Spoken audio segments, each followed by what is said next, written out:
Om Swastiastu. Salam sejahtera untuk kita semua. Yang terhormat Ibu Igustia Yusri Diana Putri, SKM MPH, selaku dosen mata kuliah komunikasi. Sebelumnya, perkenalkan saya Igustia Agustina Merta Dewi, NIM P071341200011. Pada kesempatan hari ini, saya akan mempresentasikan materi yang mengenai komunikasi dalam organisasi. Pengertian komunikasi dalam organisasi. Komunikasi organisasi merupakan bentuk pertukaran pesan antara unit-unit komunikasi yang berada dalam organisasi tertentu.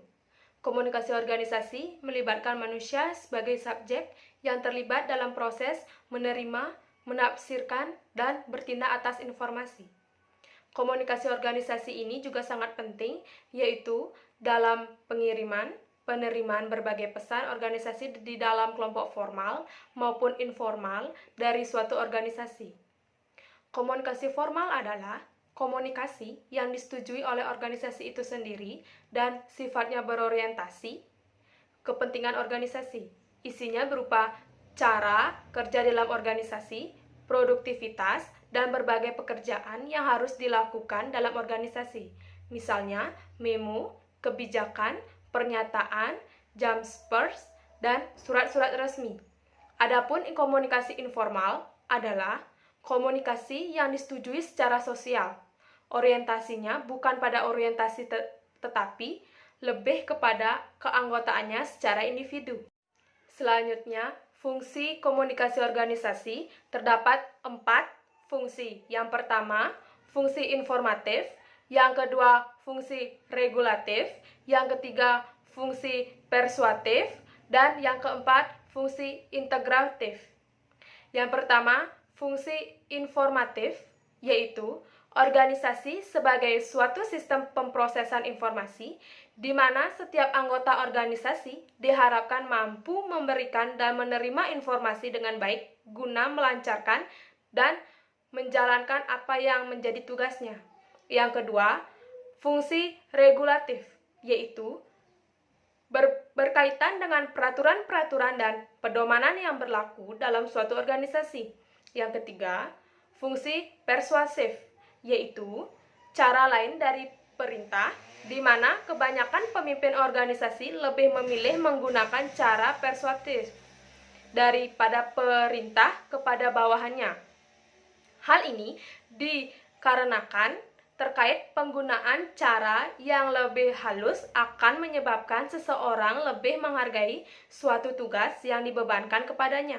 Yang keempat, fungsi integratif, yaitu berkaitan dengan penyediaan saluran yang memungkinkan setiap anggota organisasi untuk dapat dilaksanakan tugas dan pekerjaannya dengan baik.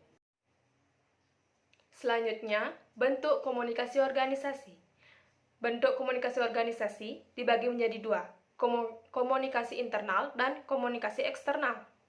Yang pertama, komunikasi internal merupakan komunikasi yang berlangsung dalam unit-unit, individu-individu di dalam internal suatu organisasi.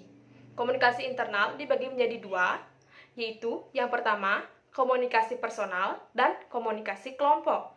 Yang termasuk komunikasi personal merupakan komunikasi yang terdiri antara individu dengan individu anggota organisasi. Dalam komunikasi personal ini terdapat 2 macam, yaitu komunikasi tatap muka dan komunikasi bermedia. Yang kedua, komunikasi kelompok. Komunikasi kelompok ini adalah komunikasi antara seseorang dengan satu kelompok atau bidang tertentu, atau antara kelompok secara tatap muka dalam suatu organisasi. Selanjutnya, komunikasi eksternal. Komunikasi eksternal adalah komunikasi yang terjadi antara organisasi dengan khayalak di luar organisasi. Komunikasi eksternal ini dibagi menjadi 2, yaitu komunikasi dari organisasi kepada khalayak dan komunikasi dari khayalak kepada organisasi. Selanjutnya, ada unsur-unsur komunikasi dalam organisasi. Unsur-unsur komunikasi dalam organisasi ini dapat dibagi menjadi 5. Yang pertama, komunikator. Komunikator yaitu pemberitahuan berita yang dalam masalah ini yaitu orang-orang yang bertingkah cara berbicaranya, cara pengirimannya berita, atau orang-orang yang memberitakan. Yang kedua, penyampaian berita yaitu yang dalam masalah ini memperoleh dengan cara mengatakan, memberi pengiriman, atau yang menyiarkan suatu berita melalui media. Yang ketiga, berita-berita yang disampaikan yaitu yang memperoleh dengan cara kerjanya berupa perintah, laporan, atau bisa juga dengan cara sarang menyamarkan. Yang keempat, komunikasi yaitu cara kerjanya dengan cara orang yang telah dituju oleh pihak penanggung jawab atau bisa juga para pengunjung, dengan kata lain, orang yang mendapatkan berita. Yang kelima, tanggapan atau reaksi yaitu sebuah cara yang berupa bentuk dalam tata cara, jawabannya yaitu reaksinya. Adapun tahapan-tahapan komunikasi organisasi, yang pertama, tahap penciptaan gagasan atau tahap ideasi, yaitu dapat dilakukan oleh pihak pengiriman informasi atau komunikator. Yang kedua, tahap encoding, yaitu simbol atau tanda-tanda sandi yang berupa gambar-gambar yang menunjukkan mengandung arti. Yang ketiga, tahap pengiriman, yaitu gagasan yang sudah disusun dalam wujud simbol atau tanda sandi yang disampaikan melewati saluran atau media komunikasi yang sudah disediakan oleh organisasi yang bertanggung jawab. Yang keempat, tahap penerimaan, yaitu informasi yang telah dikirimkan oleh komunikator lewat media komunikasi diterima oleh pihak penerima informasi. Yang kelima, tahap decoding, yaitu dalam tahap ini gagasan-gagasan atau pesan yang telah diterima diinterprediksikan atau diartikan. Yang keenam, tahap tanggapan, yaitu tahapan terakhir sesudah pihak penerima berita melakukan interpretasi terhadap informasi yang telah diterima. Adapun hambatan-hambatan komunikasi dalam organisasi yaitu yang pertama, hambatan teknis.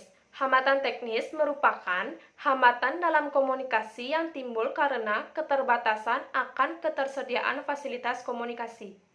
Hambatan teknis yang sering ditemui adalah yang pertama, tidak ada prosedur atau perencanaan yang jelas terkait keberjalanannya organisasi. Yang kedua, informasi yang rancu. Yang ketiga, kurangnya pemahaman anggota dalam menerjemahkan suatu informasi. Yang keempat, pemilihan saluran komunikasi dalam organisasi yang kurang tepat. Yang kedua, hambatan semantik. Semantik merupakan hambatan yang seringkali terjadi. Semantik atau bahasa merupakan dasar dari komunikasi. Perbedaan cara penyampaian atau pemilihan bahasa yang kurang tepat dapat mengakibatkan salah pengiriman atau pengertian yang berbeda. Yang ketiga, hambatan manusiawi. Hambatan manusiawi adalah kendala komunikasi yang timbul dari diri individu juga seringkali terjadi dan seharusnya dapat dihindari. Kendala komunikasi ini dapat terjadi akibat faktor emosional maupun persepsi pribadi. Hal lain dapat disebabkan oleh ketidakmampu panca indera dalam menangkap informasi. Penyebab timbulnya hambatan manusiawi dalam berkomunikasi organisasi yaitu yang pertama, hambatan yang disebabkan oleh perbedaan sifat manusia.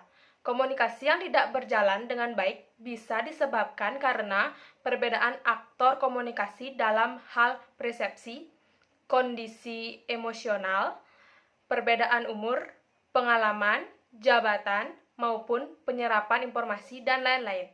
Yang kedua, hambatan yang mempengaruhi suasana psikologis di dalam organisasi. Suasana kerja di dalam organisasi dapat mempengaruhi sikap anggota dalam berkomunikasi. Hal ini dapat pula menentukan keefektifan komunikasi dalam organisasi. Manfaat komunikasi organisasi yaitu dengan mempelajari komunikasi organisasi ini, kita dapat paham posisi kita di dalam sebuah organisasi, baik formal, dalam pekerjaan maupun di lingkungan masyarakat. Dengan pemahaman yang kita miliki, kita mampu menyesuaikan diri dan menempatkan diri dengan baik dalam organisasi. Bagaimana cara kita bertindak dan bersikap dengan atasan maupun dengan bawahan juga dengan anggota organisasi yang lain akan menjadi lebih baik saat kita mengetahui teorinya. Dan kita menjadi lebih paham bagaimana menjalankan kepemimpinan yang baik guna mencapai tujuan organisasi yang kita pimpin.